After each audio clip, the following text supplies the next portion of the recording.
Mot, hindi lalabanan si GL ngayon dahil lugi. J-Block hinahamon sa Apex sa Ahon 16. Rapian mananalo sa break it down ni Looney. Alamin natin ang mga yan, so tara. Muli na naman ngang kinall out ni GL si Mot sa naging laban nito kay Husky. Base sa linya ni GL, para bang sinasabi niyang takot sa kanya si Mot.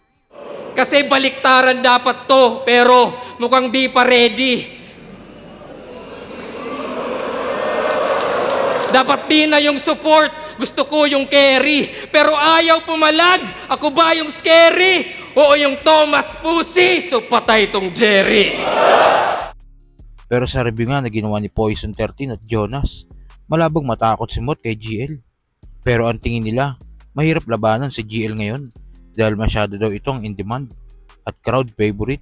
Malulugi daw dito si Mot. Mas maganda daw kung pantay lang sila. Parang sinasabi ni Poison at Jonas, bago palagan ni Mot si GL, kailangan hindi nakainitan ito. Talagang gigil siya kay Tomas din no? Ewan ko sa kanya, lahat naman pinapahagingan niya. Nung Mot GL. Si Tomas magaling din hindi natin maano putang ina. Hindi mo maano na porket aktibong-aktibo to na magaling si GL. Si Mot kasi magaling sumilip. Tapos, ang kaibahan nila, si Mot, purong Tagalog yun na abot ng lahat. Hindi magpang-abot din, Mot GL. No? Parehas silang magaling sa salita, pero magkaibang... magkaiba ng paraan ng pag-iisip. Oo. Pero ayaw kasi ni Mot Tinanong ko rin si Mot Hindi naman sa ayaw yung takot. Yung parang ayoko yung... Hindi. Yung parang... Wala pa siyang gana Parang, alam ko yan. Feeling ni Mot, masyado pang mainit si GL. Ego lang sa'yo. Parang siyang gano'n. Ganto din ang nakita ni Apex at Saki. Malabo daw na matakot si Mot kay GL. Thomas Pussy, so patay tong Jerry. Call out. Ano kaya yan? Like, hinahamon niya si Mot, ayaw ni Mot, or wala pa namang, hindi pa naman ino-offer si Mot sa kanya? Pwedeng parang ang dating lang naman sa akin, parang binigay na sa kanya tapos tinanggihan niya. Ni Mot? Oo, kasi scary daw siya. So parang takot si Mot? Parang siguro katulad ng sinabi ni Mot doon sa podcast ni Shernan na ayaw niya si GL. Ayaw niya labanan si GL. Na... Alam ko, di ba nung pumunta tayo nung huling event sa Flip Top? So, kumbaga kay Mot, wais ba para labanan niya si GL? Yung narrative na kino-call out niya si Mot. Pero yung takot si Mot, tingin mo takot si Mot sa kanya? Takot? Nag-iingat? Tingin ko hindi naman takot si Mot. Feeling ko nag-ano lang. Baka nag-iipon lang ng angulo. Oo. Kumbaga, di pabor sa aking labanan ka ngayon. No, parang ganun. Parang, sige, lalabanan din kita pero hindi mo na ngayon. Diba? Parang magkaroon ka muna ng mga, tingnan natin kung may mapipiga pa, may titira sa yung mga susunod mong laban. Kung Pussy si Thomas na reference nga, kung inalok na ni Arik si Mot, tas tinanggihan ni Mot, so pwede sabihin natakot nga, tinanggihan. Pero kung di pa naman inaalok, di pa naman inattempt i-book. Para kasi ang dating ganun nagsalita si GL ng ganun, so baka mamaya alam niya na in-offer sa kanya, umuo, tapos si Mot. May mga usapan na pala sila malay natin, diba?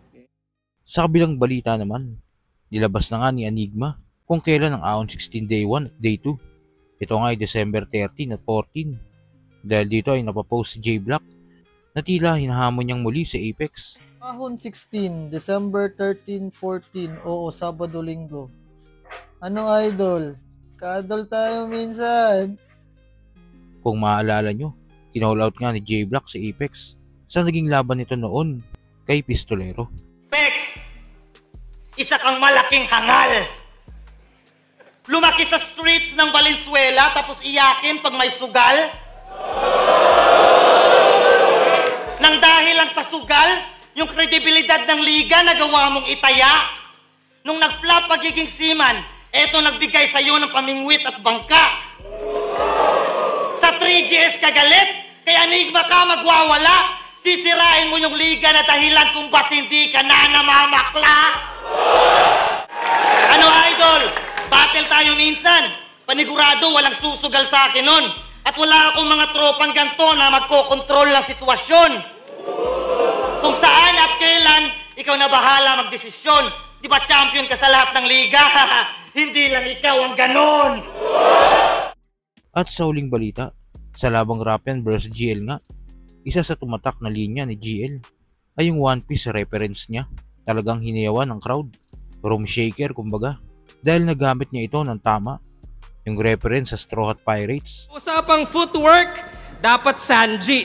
Kung IQ Nami, depensa fourth gear, tankman haki, accuracy, Usopp palagi yan sa battle kasi yung punch is just one piece of the puzzle. Gaya ng 4 lamang yung perata, pero safe naman yon. Huwag nyo nang hanapin yung Zoro, on the way pa lang yon. Yung Zoro na paparating pa lang. Kaya di mo na malayang, walang diamante na halang. Ika'y bali-bali naman, sa talas ng espada ika'y hati-hati na lang. Yung dila ay katanang, nananabik na lang. Di ka na mamalikmatang. Ito yung Zoro, nung round 1 kararating pa lang. At yung kay Ace na butas yung katawan. Anong ace ng baras? Baka ace na Fort Gas kasi nga bulagta. Balik sa One Piece, huwag ka nang umalma kasi nga ungas ka. Walang tapik sa dibdib kasi nga butas na. Ito nga nagpalayo ng lamang ni GL kay Rapian. Halatang maraming One Piece fans ang flip top. Sa comment section nga ng nasabing laban, may fan na nag-mention kay Shei. Sinabi ng fan na sana daw si Shei ang mag-guest ni Looney sa break it down nito pag ni-review nila ang labang Rapian vs GL. Kung isipin mo nga, parang pabiro lang ito, pero parang totoo na pwedeng manalo si Rapian kung hindi mapuntusan ni Looney ng maayos ang One Piece reference si GL. Dahil yun ang nagpalamang ng gusto kay GL. Nag-comment nga si Shei sa sinabi ng fan. Pabirong sinabi nito na hindi naman daw siya kailangan ni Looney. Kailangan lang daw panoorin ni Looney ang One Piece dahil konting episode lang naman daw yun. Pabiro ito dahil sa mga hindi nakakaalam, nasa 1164 na ang episode ng One Piece at ongoing pa din ito. Sa usapang Saki at Apex, dito ay nalilito din sila kung paano pupuntusan yung reference na anime na hindi naman pamilyar sa'yo. Para sa akin yung anime, kung hindi ko siya gets, kunyari hindi ko alam yung anime na yun, Mahirap sa wala isip lang ko. siya sa akin. Lalo na hindi naman lahat talaga napanood ko. Paano Pero pag kunyari mga halimbawa, Goku, pero pag halimbawa,